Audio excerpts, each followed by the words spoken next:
आदाब, आप देख रहे हैं न्यूज़ इनसाइडर 24/7। बात करें डिजिटल इंडिया की तो आज आए दिन जो है गवर्नमेंट हर एक जो वेबसाइट्स हैं ऑनलाइन हो रही है और डेटा जो है डिजिटाइज होकर पेपरलेस वर्क बनने को जा रहा है।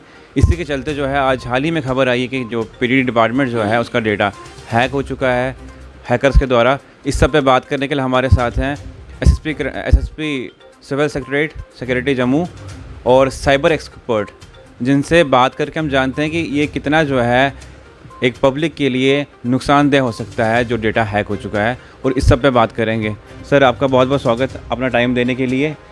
थोड़ा सा हमें बताइए, जैसे कि पीडीडी का डेटा जो है हैक हो चुका है, इससे जो है पब्लिक को कितना सफ़र कर सकती है, कितना नुकसान हो सकता है पब्लिक का। मैं डेटा हैक के बारे में बाद में बताऊंगा। पहले तो गवर्नमेंट ऑफ इंडिया का ये अच्छा इनिशिएटिव है कि वो डिजिटल इंडिया बना रही है, क्योंकि पेपरलेस हम जब बनाएंगे तो हमारे प्लांट्स ट्रीज़ बच जाएंगे, क्योंकि जितने भी कागज़ हैं पेपर्स हैं वो बनते हैं ट्रीज़ से, प्लांट से, तो उनका भी फेलिंग और उनका भी इस्तेमाल बंद हो जाएगा। तो हमारा ये जो ग्रीन कवर जो है वो भी मेंटेन रहेगा, ये इसका फ़ायदा है। अब जो आप भी बता रहे हैं ये पीडीडी डिपार्टमेंट का डेटाबेस हैक हो गया है, तो मैं इसका थोड़ा सा बता दूं कि मोडस ऑपरेंडी क्या रहता है साइबर क्रिमिनल्स का, हैकर्स का।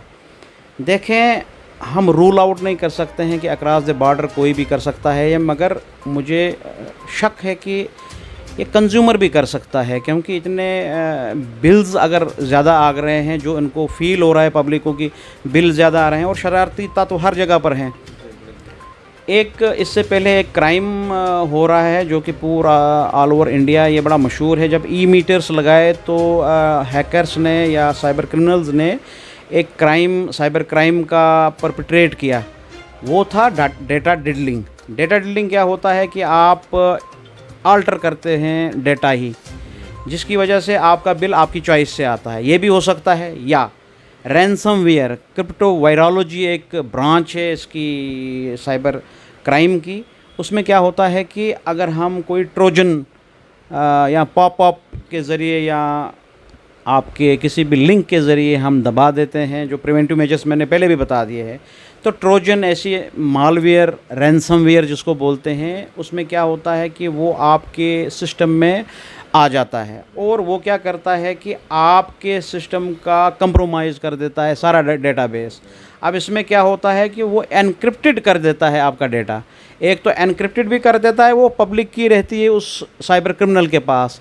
अब जो इसके हैंडलर्स हैं, चाहे पीडीडी का ही नाम नहीं लूँगा मैं, या किसी की भी डिपार्टमेंट के साथ हो सकता है। अब वो जो साइबर क्रिमिनल है या हैकर है, उसके पास वो सारा वो पासवर्ड या पब्लिक की उसकी रहेगी, तो हम एक्सेस नहीं कर पाएंगे उस डेटा को।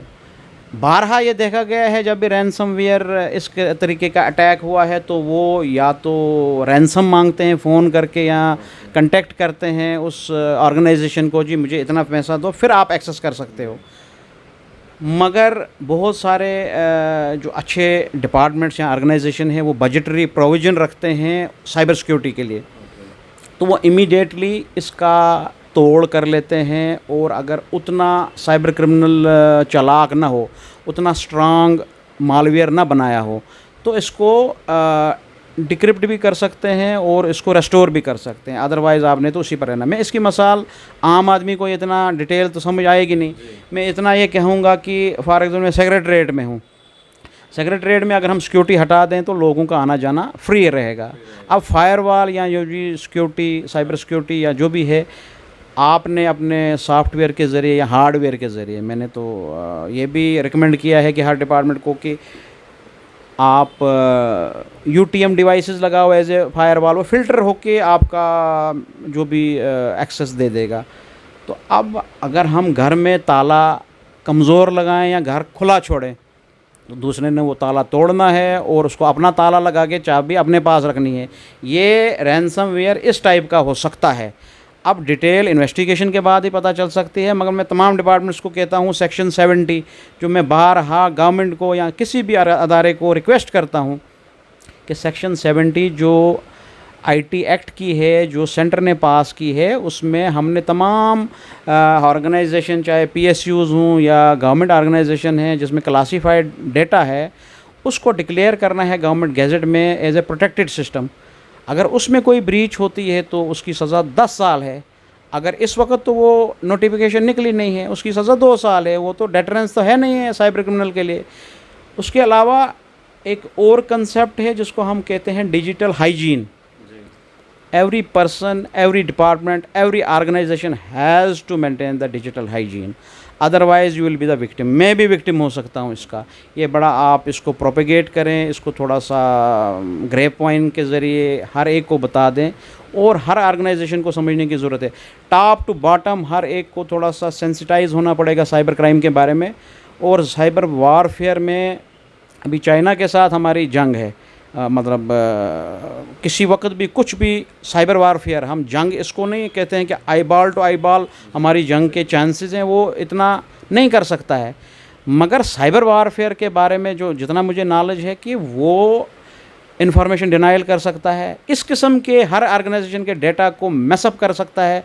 तो जब हमें डेटा ही नहीं मिलेगा, एक्सेसिव नहीं मिलेगी, ऊपर से पेपरलेस है, डिजिटल है, then that will be havoc. Thank you.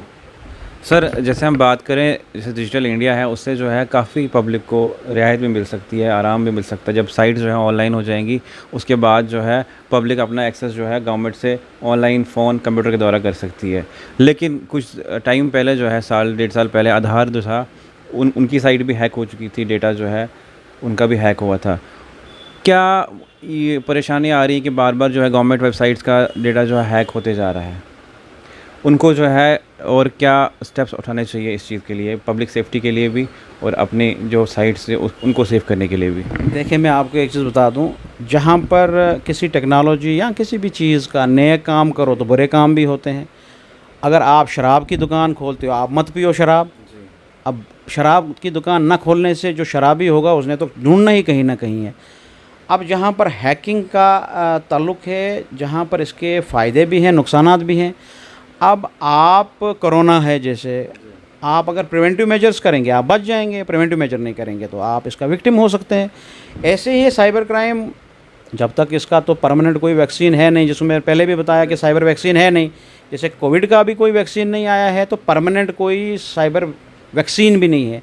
इसमें प्रिवेंटिव मेजर जैसे मैंने आपको बता दिया है कि अगर कोई डेटा कंप्रोमाइज़ होता है, अगर उसका बैकअप कहीं क्लाउड कंप्यूटिंग के ज़रिए या ऑफलाइन हमने कहीं डेटा सेव किया होगा तो दैट में हेल्प। मगर फायरवॉल, स्ट्रांग फायरवॉल्स, उनको अपडेट करना चाहे हार्डवेयर के ज़रिए या आपके सॉफ्टवेयर के ज़रिए, वो बड़ा अच्छा रहेगा।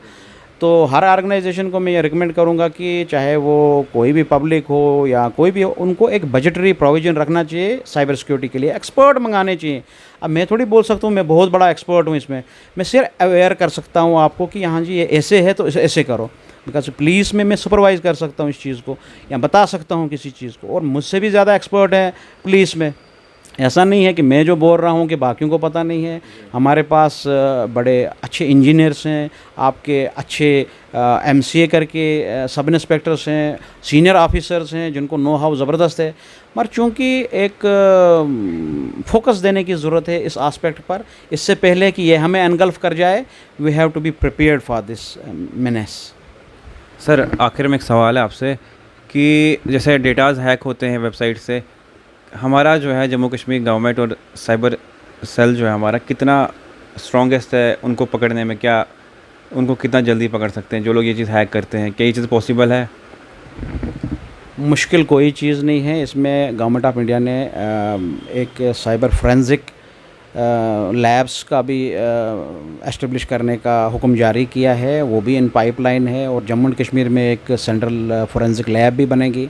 इसमें क्या होता है कि मोबाइल फोरेंसिक्स है, नेटवर्किंग फोरेंसिक्स है और कंप्यूटर फोरेंसिक्स है। ये 3 एस्पेक्ट्स ऐसे हैं। ये कंप्यूटर ऑडिटिंग है। ये एक्सपर्ट्स जब यहाँ पर आ जाएंगे, उनको सेक्शन 45 के तहत, एविडेंस एक्ट के तहत government of Jammu and Kashmir उनको नॉमिनेट कर सकती है एक्सपर्ट। अनलेस एंड अनटिल हमारा कोई अपना एक्सपर्ट होगा जो सीन ऑफ क्राइम पर जाएगा, कंप्यूटर को कैसे सीज़ करना है और लाइव कंप्यूटर को कैसे सीज़ करना है। ऐसा नहीं ना है कि पीडीडी बेचारे लोगों को अगर कंप्रोमाइज़ हुआ, जैसे बता रहे हैं अखबारों में ही हमने भी पढ़ा, तो इसका ये मतलब थोड़ी हम तमाम कंप्यूटर उनको ऑफलाइन कर देंगे तो और तमाम चीज़ें बिठा देंगे। सबसे पहले एक डिपार्टमेंट को पता होना चाहिए कि मेरे पास कौन से कंप्यूटर हैं, किसके साथ मेरा एनुअल कॉन्ट्रैक्ट है मेंटेनेंस का, और उसके बाद साइबर सिक्योरिटी के क्या फीचर्स हैं। अगर कोई चीज़ कंप्रोमाइज़ हो गई है तो वो कंपनी आपको हेल्प कर सकती है कि नहीं, ये चीज़ें टेंडर में भी इंक्लूड करनी चाहिए, ताकि जिस वक्त भी ये प्रॉब्लम हो जाएगी। अब अगर मेरे पास कंप्यूटर विप्रो या कोई भी डेल या व्हाट्सएवर जिस भी कंपनी ने आपको ये एस्टेब्लिश करके दिया होगा डेटाबेस, अगर मुझे खुद ही नहीं पता है कि ये क्या चल रहा है, मैं बाहर से बंदा बुला रहा हूँ, जाओ भाई अंदर कंप्यूटर है, इसका ये पासवर्ड है, इस ठीक करो, वो डेटा भी चुरा सकता है। इसमें बहुत ज़रूरत है, तभी मैं कह रहा हूँ digital hygiene is the proper and appropriate apt term for this. Awareness पहले नहीं है। अब मैं अगर किसी चीज़ को बता भी रहा हूँ, किसी चीज़ को, इसको मैं चाहता हूँ कि एक आम लफ्ज़ों में समझाऊँ लोगों को कि है क्या।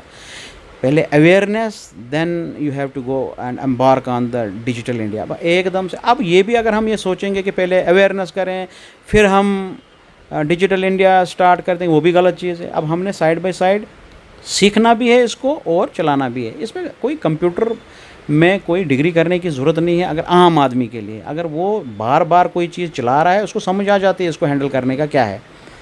मगर जब इसकी इन्वेस्टिगेशन की बात आती है तो आप और हम इसको थोड़ी कर सकते हैं। इसमें जब तक ना कोई एमसीए स्टूडेंट, सॉफ्टवेयर का कोई आपका पुलिस का कोई ऑफिसर या ऑफिशियल उसको 2 या 3 साल की डिग्री या डिप्लोमा कोर्सेज करा के साइबर फोरेंसिक्स में अगर हम करा देंगे उनको, they can be a great help to us to sort out these issues.